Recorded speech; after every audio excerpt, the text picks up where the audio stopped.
Welcome back to the Fierce and Femme podcast. We are your hosts, Rami and Alicia, and today we're going to be talking all about our journeys to starting our very own small businesses. But before we start, I would love to know, did you ever see yourself starting a business? No, if you told me 2 years ago that I wouldn't be in Victoria Police and I had a mindset coaching business, I would literally think you were crazy. This was just not in my reality. It was non-existent. Being a business owner was just not even a fucking dream. Nothing. So straight up, no is my answer. Love. You? Did you ever see this happening for yourself? I feel like I can't really say yes or no. Like, I feel like this is just going to sound so whatever. But anyways, I always knew I wanted to do something big, but didn't know what that looked like. So I didn't necessarily know I want to start a business, but I was like, I want to be successful and do something with my life. If that makes sense. That's beautiful. Thanks. I love that so much. So tell us about your journey then.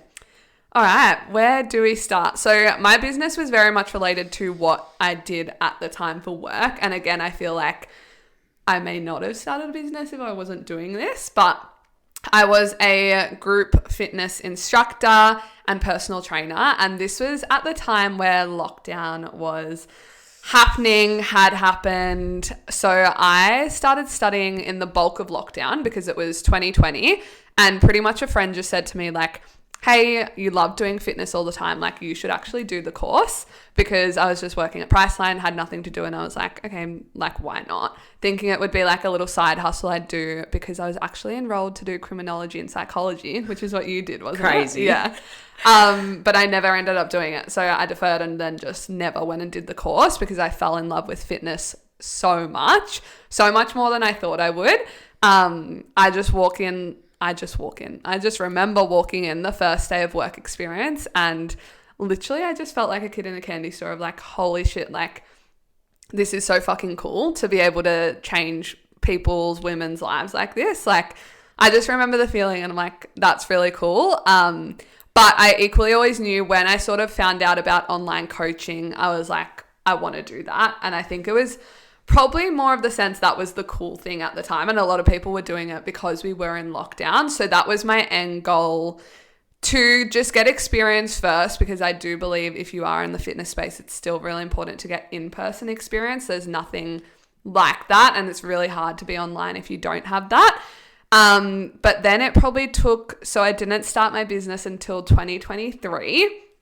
And a lot of the reason why I pushed it back was, I think fear was definitely one of them for lots of different reasons. And equally other opportunities came up. So I sort of had a plan of like, okay, I'll start it in like 6 months. And then I got the opportunity of managing the gym I was working at. And I was just like, I'm not going to say no to this, because one day I would love to open my own studio. So that just allowed me to get a lot of behind the scenes of what does that actually look like and learn all of that. And then I did that and I was just sort of complete with that. I never had the goal of managing, so I knew I wouldn't be in that role for a long time. And then I was like, you know what? Time to actually finally start the business. And I was just so naive at the start. Like, I don't think I actually knew I was getting myself into a business sort of thing. Like, I don't know. I feel like it's this thing with online coaching, but I started it and we are now just over 2 years in. I'm on my third name of the business, which is just not intentional. It's just happened with things. But now we're at Principessa, and that is where it's going to stay. I chose a name that I'm like, this is going to stick. Very different. And we are a strength and Pilates online coaching business, and we have one-on-one coaching, group coaching, program only. The first retreat coming up in September, which Rami's actually going to come and co-facilitate with me, and really exciting events that we host, mainly to raise money for breast cancer research. So that's sort of how my business came about. I feel like there's not really a story to it, because it was just sort of like the next step. And I feel like for any PTs or fitness coaches, like you get to a point where you get so burnt out on the gym floor. Where I wasn't making quite a lot of money because I was an employee, and there's pluses and minuses to that, and we won't get into that today, but I just felt like I was working my ass off and not getting much in return. And the thing with online coaching is that obviously you do it from home. You don't have to be with each person for 45 minutes for every single day. So you can help a lot more people. And the cool thing is, like, I've been able to work with people from Sydney, from Gold Coast. Doesn't matter where they are in Melbourne. You can help them as well. So yeah, I feel like that's it for me. If I add any more on, it's just adding it on for the sake of it. So Rami, I know your story's a lot different. So take it away. Yeah, mine, like I said, I'd never imagined I would ever have a business, especially being 30 now. It's pretty wild. For me, yeah, very, very different. Like I said, I was a police officer and had been since 2020. And for me, I went through a really bad breakup I can't remember what year it was. I think it was 2023 now, actually. 2023, really, really bad breakup. And for me, in the past, I just never really handled things very well. So it led me to go get counseling and start taking care of myself and just doing things really out of the ordinary, things that I'd never done in a relationship. I was like, cool, I'm 28 now. I need to just go do some different things. And incredible. I loved it. And then a few months had passed and I was like, oh, I'm really enjoying being this new positive light. I'm really into the gym. I'm getting strong, I was like, I'm just going to make an Instagram account. And I already had one, a personal one. And because of Victoria Police, you have to be very private. So it was private. I had a different surname on there and you had to be very careful with what you posted. And I just remember feeling that feeling of like, oh, I feel stuck. I just want to branch out and just expand. So for me, it was like, I'm just going to create a public Instagram that's still a safe space. It's not exposing who I am. And I still remember sitting in the bedroom with my little sister being like, I want a name. I want my name in it. I want Rami in it. And I want something with Rami and it to start with R. And we were thinking like radiate or I can't even think of other words. And I swear I have to give credit to her. So shout out to Angie. She's the one that said rise. And I was like, rise with Rami. I was like, that's cool. So there was no intention of a business. It simply was, I'm just going to create an Instagram account called Rise with Rami. And I remember being really nervous because I was like, I'm not a PT, I'm not anything. I'm just this girl who just wants to share positivity. So I created the account and it was literally just me going to the gym, lots of gym videos, my meal prep, me just saying some happy, positive things. Like that was literally it. And then I thought, okay, I've had counselors before. Maybe I want to go a little bit deeper now and just see what else is out there. And I'd always wanted a mindset coach of my own. But in the past, I was like, oh, they're really expensive and all the fears coming up. And I remember just booking in a call with this coach, shout out to Rani. And I had no idea who she was. But when I created Rise with Rami, I just followed a heap of PTs and mindset coaches and things like that because I was like, I want my online environment to also be really positive. Classic. Yeah. So I booked this call and I still remember I was at my old house. I was sitting on the couch and I had no idea what to expect. But the shit she was saying, I was like, fuck, she is really getting to know me to the core and I feel so comfortable talking to her. And I was like, fuck it. Like, I booked it. I was like, fuck it. I'm just going to do it because what have I got to lose? Like, it's about time. I want to do something new. I just have to bite the bullet and do it. So I did it. And through having her, she just opened the doors for me to neurolinguistic programming, having online businesses. And still there was a lot of fear and a lot of doubt. And I was like, what the fuck is an online business? Like, I still had no idea, like nothing about it. And yeah, she told me about NLP.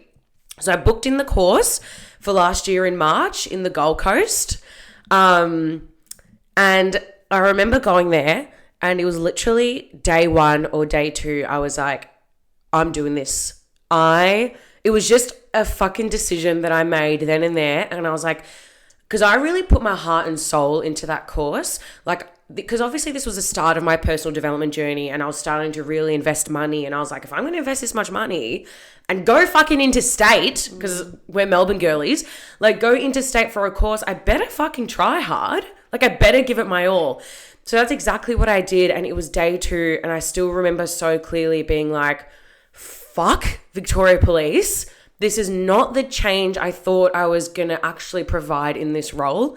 this is fucking change. This is serious change. Helping people with their mindset, helping people with their beliefs and all of that sort of stuff. And I still remember day 2, I posted on my Instagram story saying officially taking clients. I had no idea what I was doing. Had no fucking company registered. I had no booking system, literally nothing.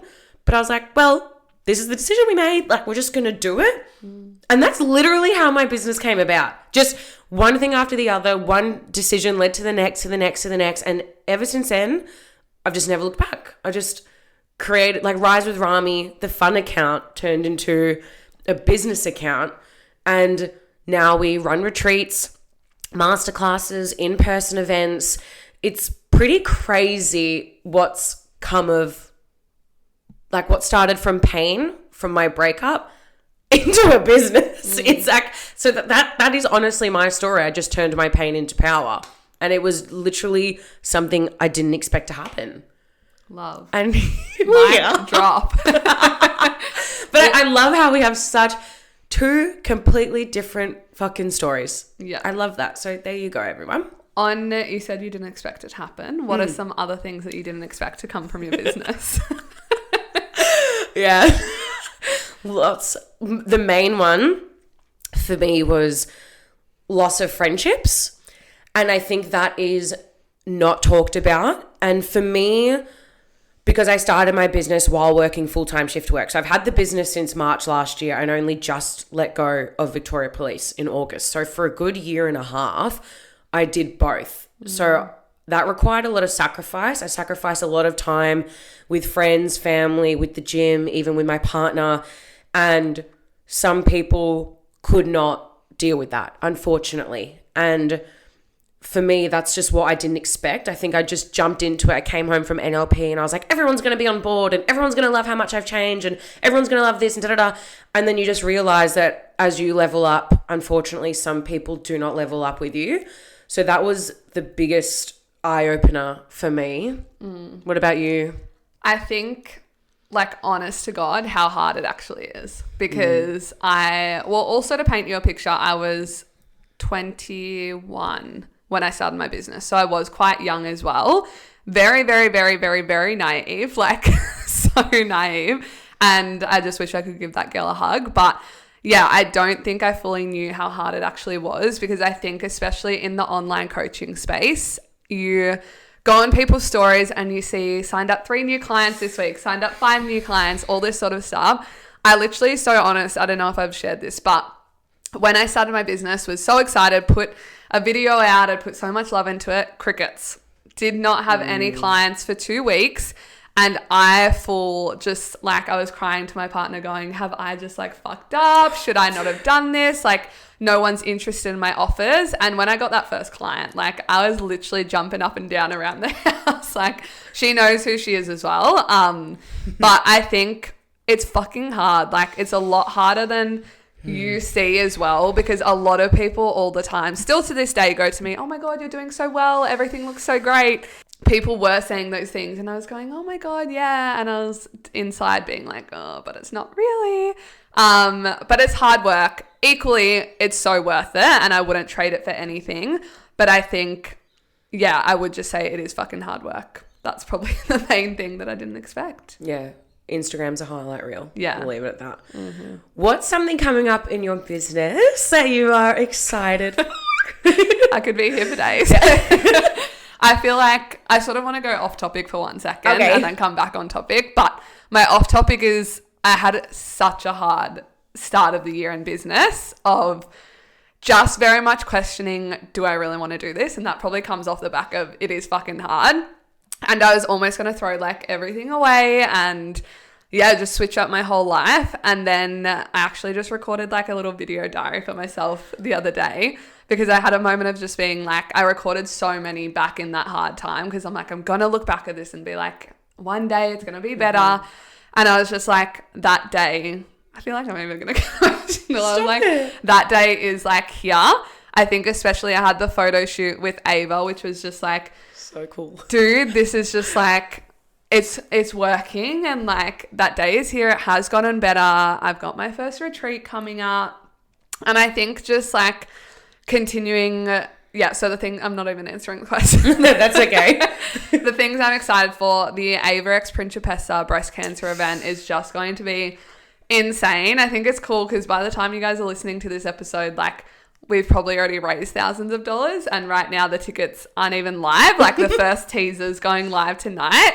And I said this to Rami the other day of like, I don't think it feels real yet until it's like the world knows, because right now literally 3 of my closest friends know, and I think also letting myself sit in like that is fucking huge and sit with that, and so excited for my retreat because I have dreamt of the day of hosting a retreat. Like, so funny because I'm like, I didn't even think I would host a business, but like I've dreamt of the day to host a retreat, whether I've envisioned it in Bali and in warm weather and whatever, but like it's just going to be so magical. So I think those 2 things, which are September, October. Busy gal. So yeah, it's going to be a lot, but really exciting. What about you? I'm honestly so excited to just spend time on it because I have just been in like fucking survival mode for the past year and a half, and only being able to work on my business around my shifts on my days off. And as a shift worker, you rarely get 2 days off in a row. Just like going on my phone whenever I had the chance, rather than actually having intentional time to nurture my business. So for me, it's honestly, I'm excited to have some structure and routine and just create some really good intentional days and moments working in the business and on my business and being there for my clients even more so than I am now. That's what I'm really excited for. Just the nurturing aspect. I feel like I've been in such a masculine role with the business, and because of my shift work role, that now I can sort of lean into more of the feminine side of just allowing things to flow. My next question for you is, what are 2 pieces of advice you would have for anyone who owns a business, is starting a business, all those sorts of things? 1, just fucking do it. And 2, ask for help. I think when starting an online business specifically, like the online world moves really fucking fast and it can feel like you're doing so much and this and da-da-da, but it's like, to your audience, it's not really as fast as you think it is. Like sometimes I get humbled by my partner and he'll be like, okay, you've only been doing this for a year. And I'm like, fuck, a year has felt like 10 years, but it actually isn't. So just go ask for help when you need it. Like kill the fucking ego, go get a coach, go do a course, go do all the things and just learn and be okay with that. And I guess that ties into just doing it. Like just do the things without the fear controlling you, without the fear dictating every single fucking decision you make. Like I could have allowed fear to be the reason why I didn't quit my job, didn't even start this fucking thing, not even starting a podcast. Like fear destroys you. And I feel like I've given more than 2 points now, but the point is just do it regardless of all the obstacles, the fear, the stresses, just do it. And if you're doing it and you need help, know that that's okay. Go ask for help. I think mine would be, don't be afraid to put yourself out there. I have so much. Like, even I went to a party with high school friends the other day and I was just like, everyone knows my whole life because it's out there. And that's really cool because I think people admire it a lot more than you think they do. And yes, people will make judgment, but a lot of people will equally look up to you. And I know Rami even said this to me when I did my last breast cancer event. I literally did everything like under the sun for this event and just had a moment where it's like, who cares what I'm feeling? Like, this is a fundraiser. I'm gonna put my absolutely everything into it. And Rami was like, dude, you fucking inspired me to do everything because you did, and like how much I was selling and showing up and all the things. So I think people are gonna judge, but we said this in our episode when it was just Rami's podcast, they're probably already judging you. You're okay. You're surviving. And my second piece would be, don't be afraid to do things for free or discounted to start, because if I could tell you, dude, the amount of stuff I've given away for free or done at a cheaper rate or whatever, I think sometimes it is just about getting your name out there, equally putting your ego out to the side. Like, there are still people that have millions and millions and millions of dollar businesses that do stuff for free because they see the value in doing it. And it also allows people who may not actually have the means to work with you. I very much like, if I could just work with everyone for free and still be able to pay my own wage, I would. Like, which is a problem for me at times because I'm like, I need to actually make money. But I think if you genuinely are starting your business wanting to help people, then you shouldn't have an issue with doing things for free. If you're starting your business to make money, Preach. then that's where it's a different thing as well. Yeah. Can I add one Yeah. more? Remember why you started. There's a lot that happens in business and you can easily get lost. And especially when it comes to the money, for example, you can get really consumed. And just zoom yourself out and remember why you started. Remember your mission. If you're feeling lost, just write your mission out. Write it out again and again and again, because sometimes that changes over time and that's okay. But remember why you started, because that's always what's going to be there for you. I'm going to add to that. Yeah, great. I think what you said, it might change too, because I know mine has changed massively. Like, obviously, it's still the same purpose of wanting to help people. But I also think it's important for it to adapt and develop with you, because if you're still trying to cling on to that same reason at the start, it may not relate to you anymore. So I think just re-evaluating like every 6 months to a year and being like, do I feel really convicted in what I'm doing? Am I still really passionate about it? If the answer is no, then you may need to change some things up. And yeah, just making sure that it still reflects everything that you want to do. Is there anything else you wanted to say? I think that was just perfectly wrapped up. Beautiful. Well, I think with that is the end of this episode. If you guys loved it, please share it on your stories, tag us. I'm Alicia Warren __ on Instagram and Principessa SP. And I am at Rise with Rami on Instagram. So yes, we're on Spotify, YouTube, TikTok. You know the drill. Like, follow, subscribe. We appreciate it so much, and we'll see you next week. Yay. Bye.